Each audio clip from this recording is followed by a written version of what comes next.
Warning. The following video contains strong language that some viewers may find offensive or disturbing. What's the creepiest or most unexplainable thing you've ever seen that you haven't shared anywhere? Serious. I was in bed at night, woken up by the sound of steps on my roof tiling. I think I was about 13 at the time. I see a shadow walk past my skylight, unsure of what it was. I look outside my side window and see a man dressed in all black looking out from the construction scaffolding. After a while he looks into my window and I try to hide. My brother also saw him. We never found out what happened to him, but the police were informed. A long time ago in elementary school, me and my friend came to the school compound on a Sunday to explore. We came in the wee hours in the morning. And coupled that it was a Sunday. There was nobody in. We were walking along a corridor on the first floor. When suddenly we heard this thunderous noise above us. You know the sound where you drag a chair or a table across the floor? It was exactly that. But it sounded like there's multiple classrooms full of tables and chairs just moving around. It was loud. Very loud. And it was extremely sudden. There's no reason why anybody would be in school, moving dozens of tables and chairs on their own on a Sunday 6 a.m. We stood rooted, stared at each other for a second, and bolted. After we got out of school, he asked me whether I heard a lady screaming in the corridor. I said no. He didn't hear the dragging sounds either. A number of years ago, I was using an online chat site and got talking to a woman who claimed to live around 50 miles from me. We chatted quite happily for a couple of days. Then on the third day, a Saturday night, she was online and we were chatting. But she seemed different somehow.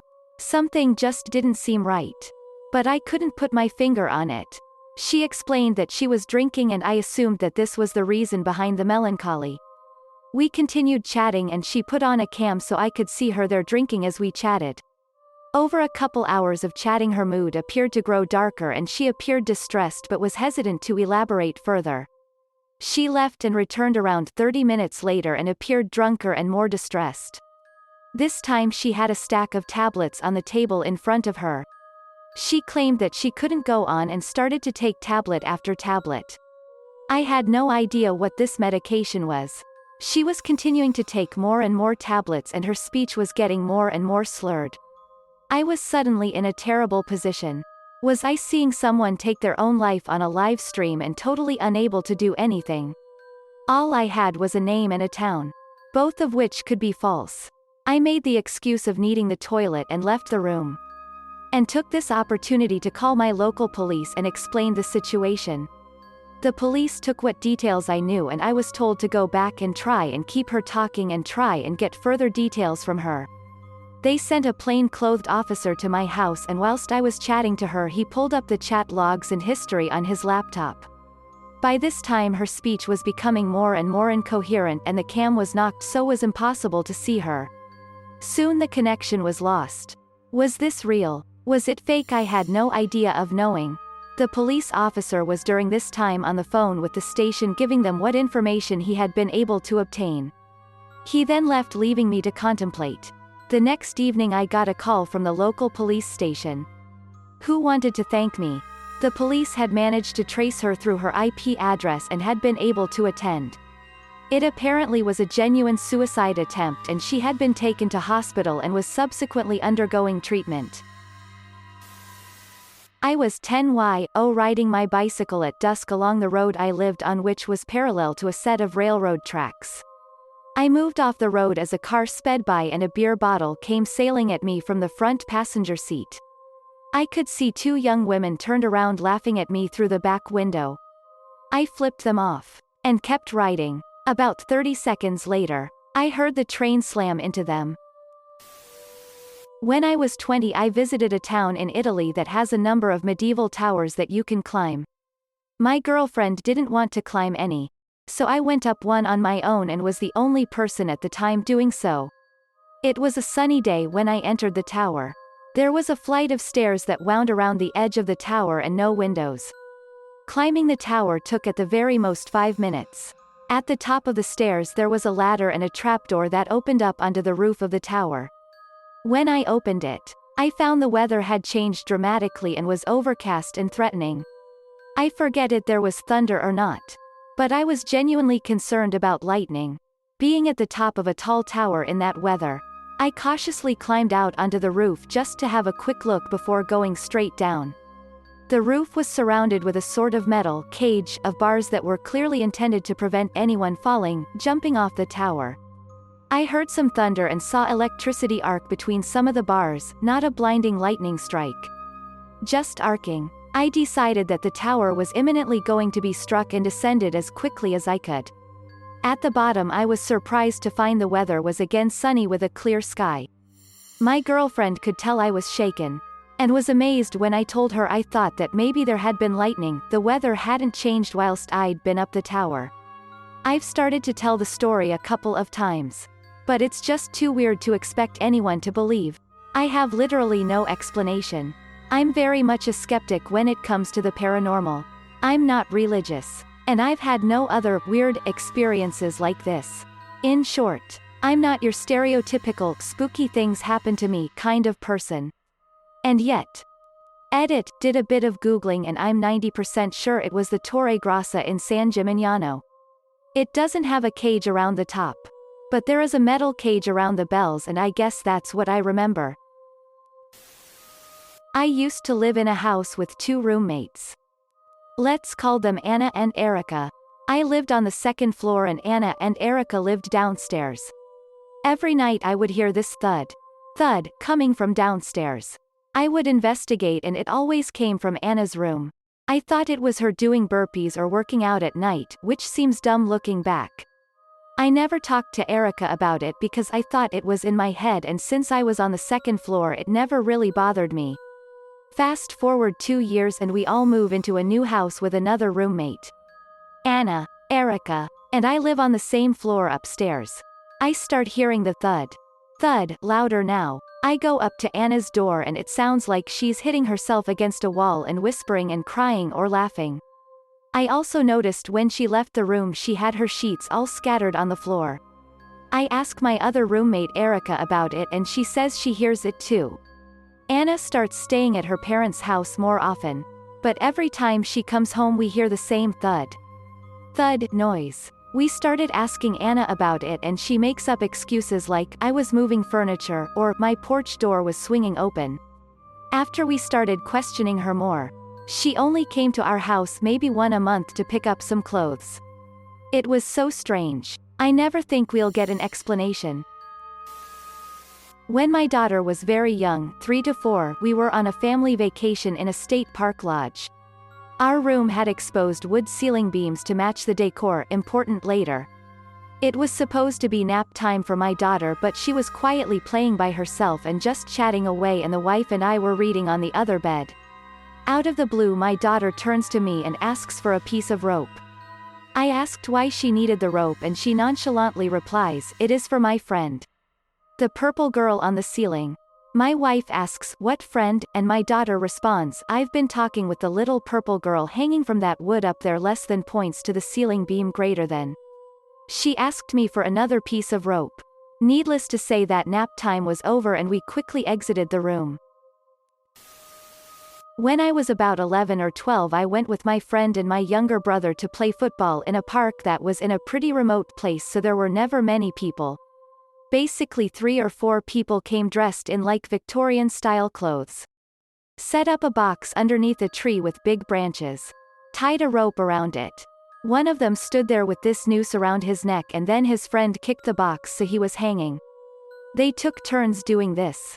And we left. Was super weird thinking back to it and I have to check with my brother whenever I think about it to make sure it actually happened.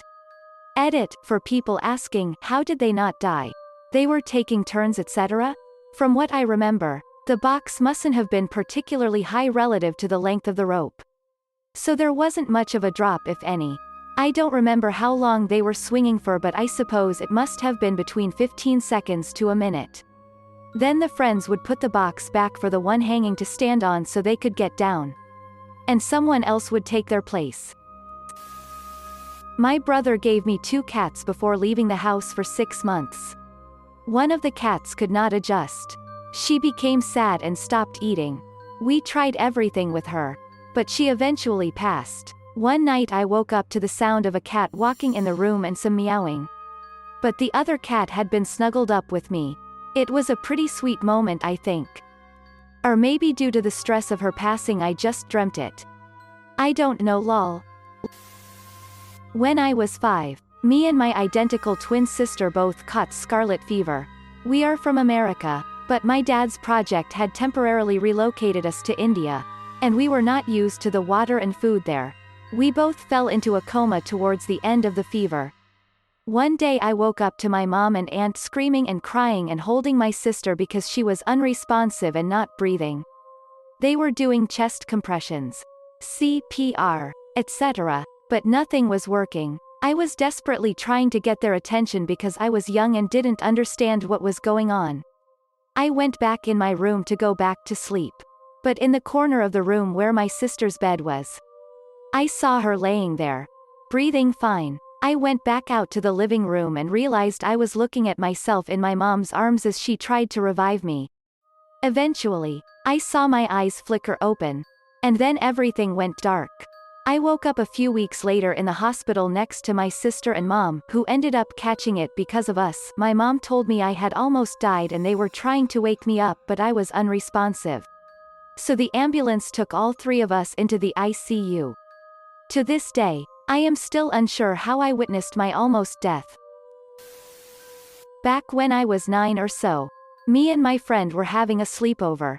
His parents were at a dinner, and his brother was out getting stoned somewhere. Anyways, it was probably 9 p.m. His parents had just called and said that dinner had turned into drinks, and they would be out for a little while longer. Anyways, we were young, playing Minecraft on the Xbox 360, when we heard his front door open. It had a very noticeable noise when it opened. Very creaky, almost eerie, so we thought, oh, it's probably just your brother, and kept playing, thinking nothing of it. Then, we heard footsteps on the floor above us. We once again thought nothing of it, seeing as his kitchen was above the basement where we were playing games, and his brother was likely there for mid-high munchies. But then, we heard another set of footsteps. We were confused at this point, but we didn't worry as it was either his parents or a stoner friend of his brother. We then heard a scratching at the basement door. We both looked at each other like, is that just me or is there a scratching? He didn't have any pets, so me being the oldest by 2 months, went to go check. I opened the door and there was nothing there. I yelled upstairs to his brother. Let's call him Jim. Jim, you're not scaring us. Stop it. No reply. So I sat back down and continued playing. Now, there was a scratching on the window. We were honestly terrified, and we stayed seated, one of us looking at the door, the other looking at the window. Then, again, scratching at the door. I opened it with a baseball bat in hand. And nothing. We barricaded the door, and put things in front of the window. We didn't hear anything for the next half an hour, and eventually fell asleep. The next morning his dad came down and knocked on the door, and tried to get into the basement. We took down the barricade, and his dad came into the room, furious. Why the hell did you guys rip open the screen door? We went upstairs and sure enough, the front door's screen was shredded. We tried to convince him that it wasn't us, and that the brother had done it to scare us. But what he said next made our blood run cold. Jim wasn't home at all last night. We dropped him off in the city with his friends. My friend's house was half an hour away from the city, and none of the people at his friend's house had cars. Me and my friend looked at each other, and couldn't speak. Needless to say, his parents didn't believe us. They called my parents, and me and my friend had to split the cost to have the basement door replaced. It had tons of scratch marks as well, and the screen door replaced. Me and my friend still bring this up to this day. Whenever we meet edit 1, holy shit, I had no idea this would blow up. FAQ, did you get your money back? Yes, I got my money back after they moved. FAQ, could it have been an animal? Yes. It's a possibility. Although when I opened the door I didn't see anything. Thanks for watching. If you liked the video, give it a thumbs up. Don't forget to subscribe, and hit the notification button. See you next time.